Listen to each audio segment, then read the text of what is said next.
Bonjour. Dans cette vidéo, on va faire la série de diffraction cristalline des rayons X. Avant de commencer la série, on va faire un petit rappel. Donc, la première des choses, le facteur de structure. Le facteur de structure, il s'écrit sous cette forme-là. C'est une sommation de J égale à 1 jusqu'à J égale à 1 d'un paramètre Fj exponentiel de moins 2pi Hxj plus Kyj plus Lzj. Le FHKS c'est un nombre complexe. N correspond au nombre d'atomes de la base. Le Fi, c'est un vecteur de diffusion atomique qui dépend de la structure électronique de l'atome, donc il dépend du nombre atomique. Ces valeurs-là, on peut les trouver dans les tableaux internationaux de diffraction des rayons X. C'est des handbooks où on peut trouver tous les paramètres qu'on veut utiliser. X, Y, J, ZJ, c'est les coordonnées du JM atome dans la maille, qui appartient à la base, bien sûr. HKL, c'est les indices de Miller du plan considéré. Et puisque FHKL est un nombre complexe, son intensité est une valeur, une grandeur réelle. Elle dépend du module de FHKL. D'accord? Donc, on dit on a l'intensité des raies. On dit il y a une extinction dans le cas où FHKL égale à 0. Donc là, j'obtiens toutes les valeurs de HKL qui annulent le facteur de structure. À partir de là, on peut retrouver le mode du réseau. Donc, on peut dire que c'est un réseau cubique simple, cubique face centrée ou un cubique centré.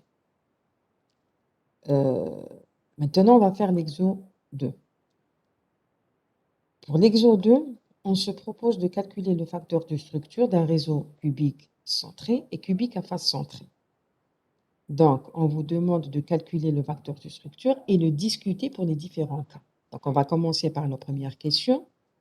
Le FHKL, le facteur de structure, donc je réécris l'expression du facteur de structure et on va commencer par le cubique simple.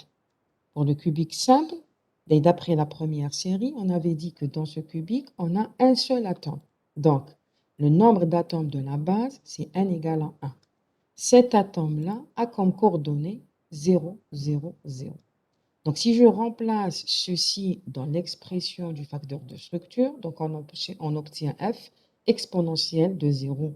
Exponentielle de 0, c'est 1, donc le facteur de structure égale à f. Étant donné que f, c'est un facteur de diffusion qui existe toujours, donc le facteur de structure dans un cubique simple ne s'annule jamais. Donc, pas d'extinction. D'accord? Donc, pour un cubique simple, on n'aura jamais d'extinction. Donc, toutes les raies vont apparaître. Maintenant, pour le cubique centré. Pour le cubique centré, le nombre d'atomes de la base égale à 2. Les coordonnées sont 0, 0, 0, donc 1 à l'origine, et le deuxième, il est au centre du cube, donc 1 demi, 1 demi, 1 demi. Si je remplace ces deux positions dans le facteur de structure, donc voilà ce que j'obtiens. Exponentielle de 0 plus exponentielle de 1 demi h plus k plus l fois 2pi. Bien sûr, avec un signe moins. Donc, j'aurai f en facteur, 1 pour l'exponentielle de 0, et le 2 va s'annuler avec le 1 demi, et j'obtiens ceci. Maintenant, le facteur de structure, il va s'annuler seulement si exponentielle de moins pi h plus k plus n égale à moins 1. 1 moins 1 égale à 0. Quand est-ce que l'exponentielle égale à moins 1? C'est dans le cas où j'ai h plus k plus n égale à 2n plus a. Pourquoi? On sait très bien que l'exponentielle d'un nombre complexe s'écrit comme cosinus de pi h plus k plus n plus i sinus de moins pi h plus k plus n. Le sinus, c'est une fonction impaire et le cosinus, c'est une fonction paire. Donc, à la fin, on aura cosinus de pi h plus k plus n plus, plutôt moins i sinus pi h plus k plus n. Donc, quand est-ce que ce nombre-là ou cette fonction s'annule? Dans le cas où le cosinus plutôt égal à moins 1, dans le cas où le cosinus de pi plus h plus k plus n égale à moins 1. Et ceci est possible dans le cas où h plus k plus l égale à 2n plus 1. Donc, on aura extinction des raies seulement pour les h, k et l obéissant à cette fonction-là. Donc, tous les plans ayant un facteur, ou plutôt ayant les paramètres h, k, l obéissant à cette fonction-là ne vont pas apparaître. Autre que ça, on les aura. Ça veut dire h plus k plus l égale à 2n. Donc, tous les paramètres h, k, l obéissant à h plus k plus l égale à 2n vont apparaître dans la diffraction. Maintenant, pour le cubique, donc les seuls nœuds qui existent sont ceux qui obéissent à la loi h plus k plus l égale à 2n. Les HKL obéissant à cette loi-là. Maintenant, pour le cubique face centré, on sait très bien que le cubique face centré a 4 atomes dans sa base. Donc, on aura 0, 0, 0, 1 demi, 1 demi, 0 pour la première face, 1 demi, 0, 1 demi pour la deuxième face, et 0, 1 demi pour la troisième face. D'accord? Donc, si je remplace ces 4 positions dans le facteur de structure, voilà ce que j'obtiens.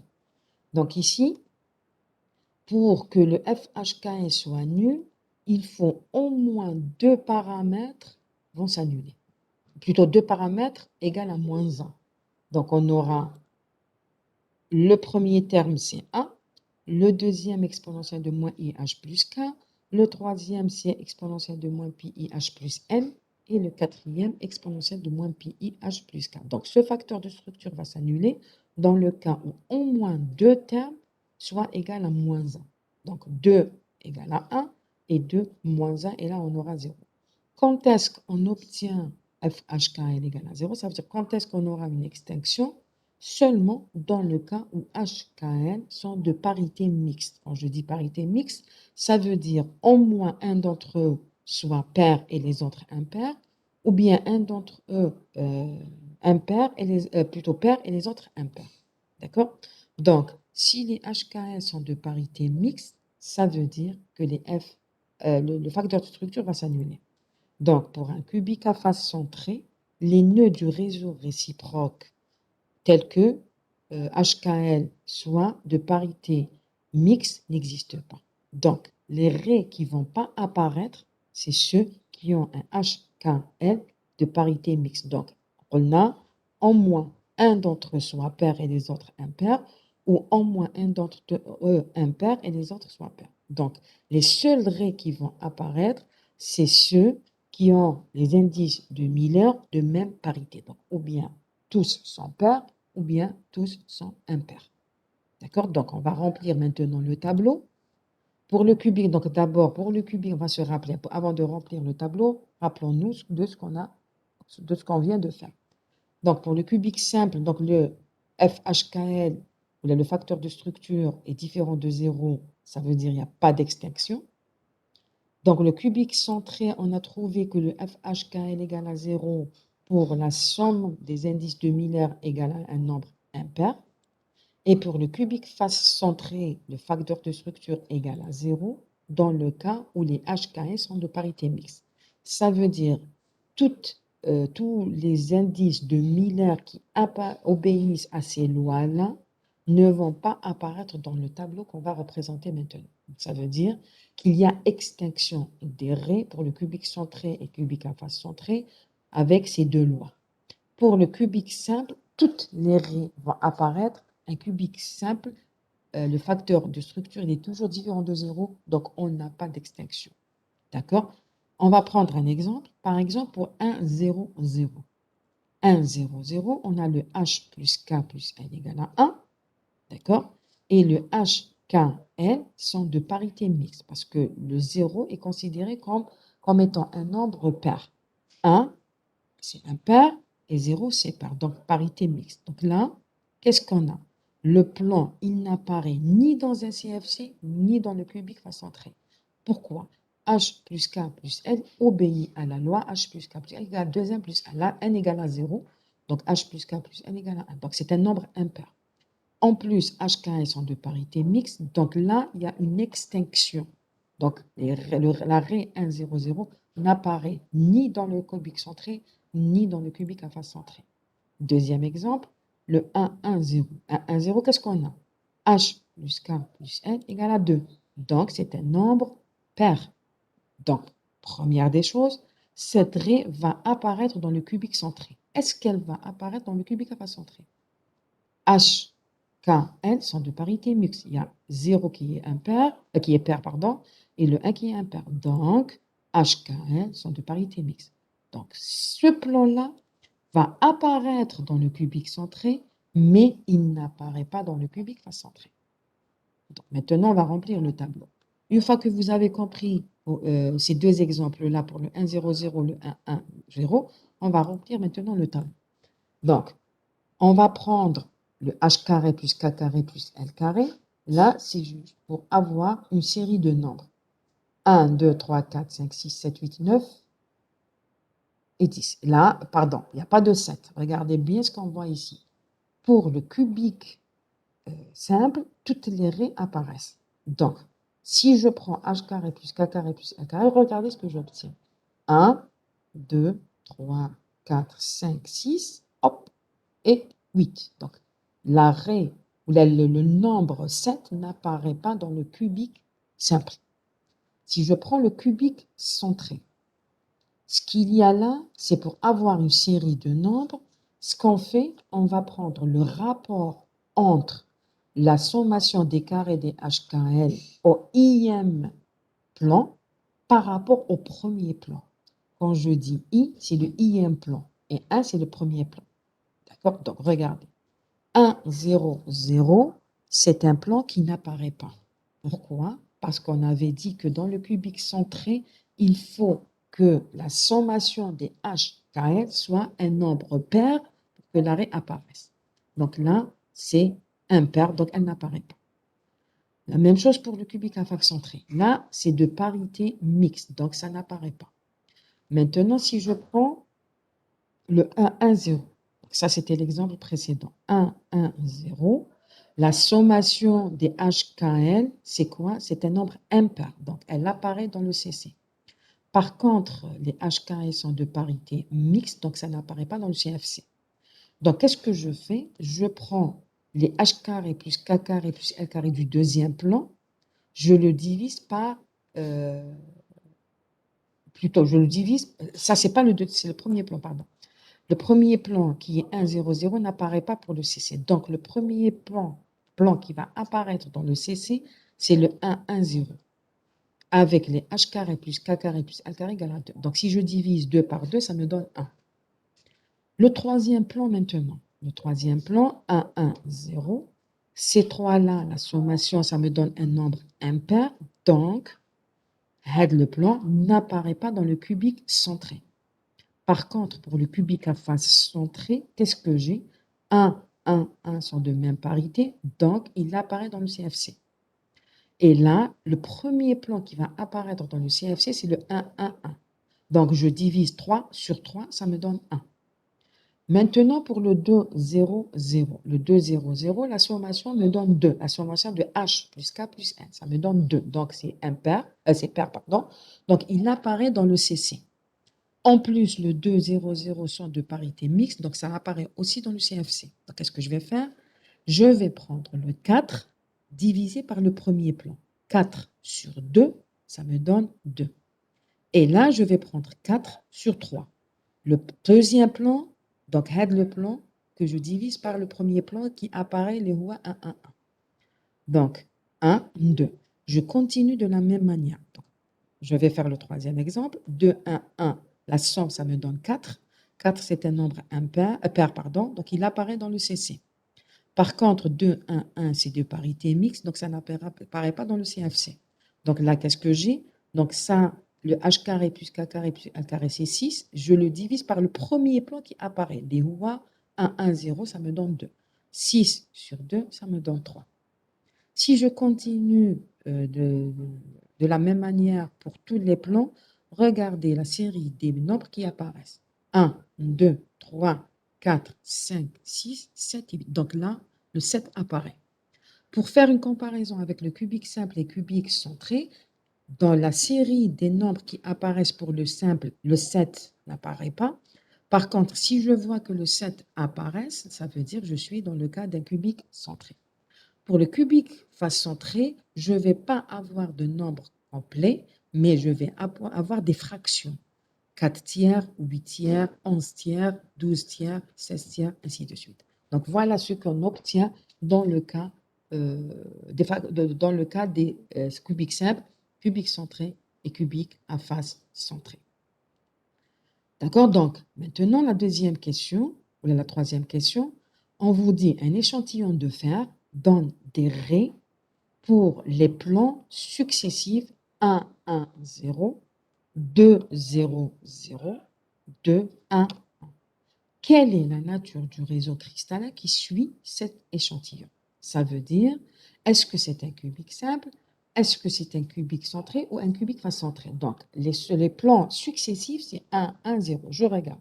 Le 1, 1, 0, il apparaît dans le cubique simple et il apparaît dans le cubique centré, mais il n'apparaît pas dans un cubique face centré. Donc, ce n'est pas un cubique face centré. Le deuxième plan, c'est le 2, 0, 0. Deuxième plan, c'est 2, 0, 0. Donc, le plan 1, 1, 0 n'apparaît pas. Donc, ce n'est pas un cubique simple. Donc, ici, donc, on a 1, 0. Le 2, 0, 0, il est là. Et le 2, 1, 1, il est là. Donc, si je regarde, le 1, 1, 0 n'apparaît pas dans le cubique face centré. Ça veut dire, dans notre cas, l'échantillon de fer correspond à un cubique centré. 1, 2, 3. Premier plan qui apparaît 1, 1, 0. Deuxième plan qui apparaît 2, 0, 0. Et le troisième plan qui apparaît le 2, 1, 1. D'accord? Maintenant, la troisième question. Si on utilise une longueur d'onde lambda égale à 1,787 angstrom, et sachant que le paramètre de maille du fer est de 2,867 angstrom, calculez l'angle de la diffraction correspondant à chaque raie. Donc, pour répondre à cette question, on va utiliser la relation de Bragg. Dans la relation de Bragg, on dit que n lambda égale à 2 dhki sinus θ. D'accord? Donc, sinus de θ, c'est donc sinus θ, c'est n sur 2 lambda dhkl. On sait aussi que le dhkl peut se calculer autrement, en fonction du paramètre de maille. dhkl égale à 1 sur racine carrée de h carré plus k carré plus l carré, puisqu'on a un cubique. Donc, qu'est-ce que je fais? Je vais remplacer le